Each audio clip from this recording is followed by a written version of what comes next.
This world is so cold. It's so freaking cold.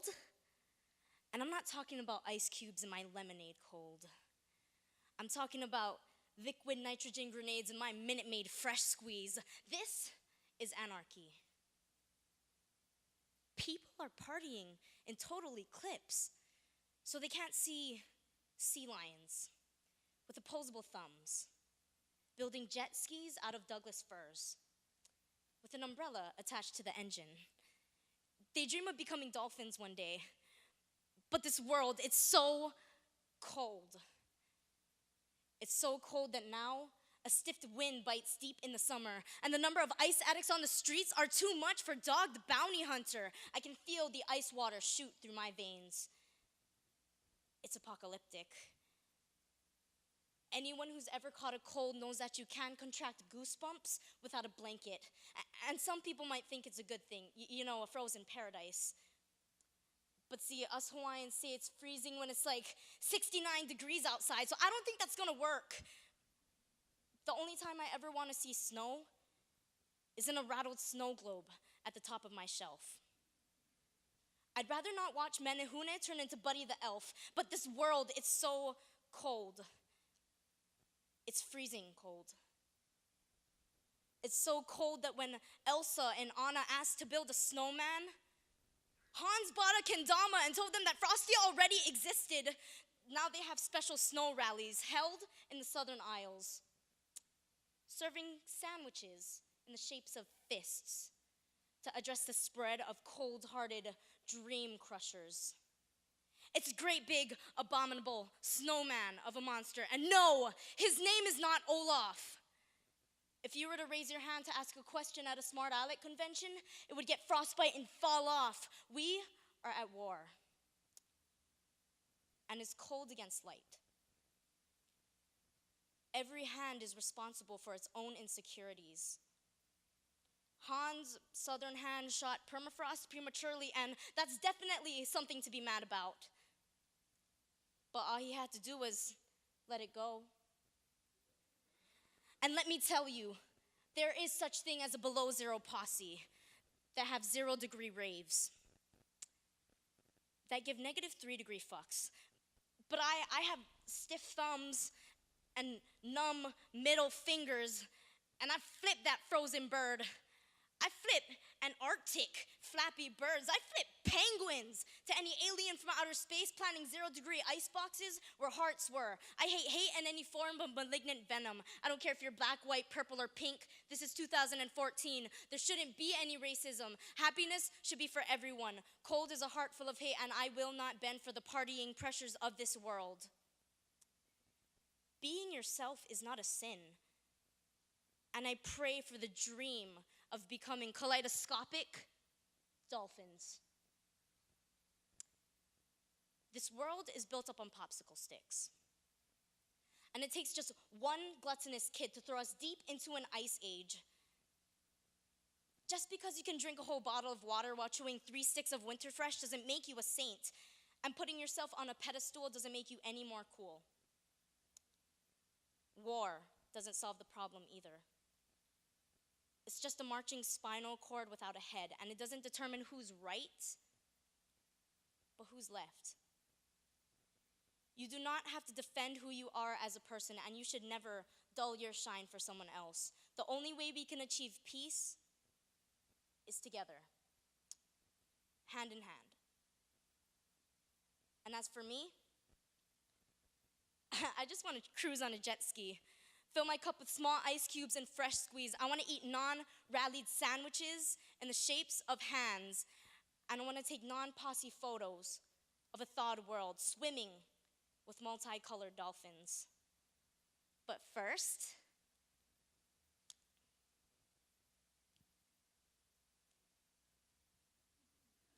let me take a selfie.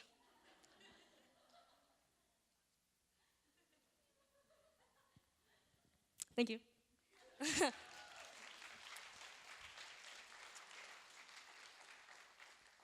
So, aloha. I've always wanted to do that. Please forgive me for being barefoot. I did come with shoes, but it was killing my feet, so I decided not to wear them. So again, aloha, my name is Traci Aiwohi. I'm a junior here at Kamehameha. And I've been at this school for quite some time. I got in when I was in 4th grade, when I was about 4'7". So I haven't grown too much since then in height. But I'm very privileged and I'm very honored to be here at this school and to be Hawaiian. But I'm also very honored to be able to speak up here today, despite the fact that I was kicked out of my TED Talks club so I could be able to perform. But nonetheless, I'm very blessed to be here. So what you just saw was something called spoken word poetry or slam poetry. And being a small, young girl, I was never good at math, despite my physical appearance of being Asian. I was never good at it. And so the next best thing that was going for me academically was my writing. And I was always into rhyming and, Tupac and Dr. Seuss and, so rhyming was never, or poetry was never anything new to me. However, when I started slam poetry, it was something new. And I actually got into this sort of art when I was a freshman. I remember being on YouTube, and I was scrolling through the recommendations bar, and I came across this Def Jam poetry clip. And being a poet, it automatically sparked my attention. And I was half expecting, the real dramatic snapping contests that usually go on at a poetry reading.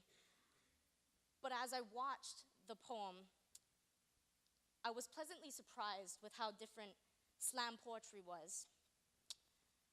But what interested me the most was how the performer could manipulate the audience into feeling a certain way and to touch them without actually touching them. And I don't know about you, but I love when people do what I tell them to. So this was a very new concept to me. So the next day I started to dabble in different kinds of poetry, and I developed a style that was unique to my personality. Of course, being a freshman, it was a very awkward time for me. I was a weird kid, and I guess I'm still a weird kid because I don't have any shoes on. But I remember I didn't want to tell anyone because I was so ashamed of being a poet and liking poetry. And apparently, it doesn't move you all that much up in social class. So I decided not to tell anyone about my poetry fetish. My friends didn't know. My parents only recently found out that I was a slam poet.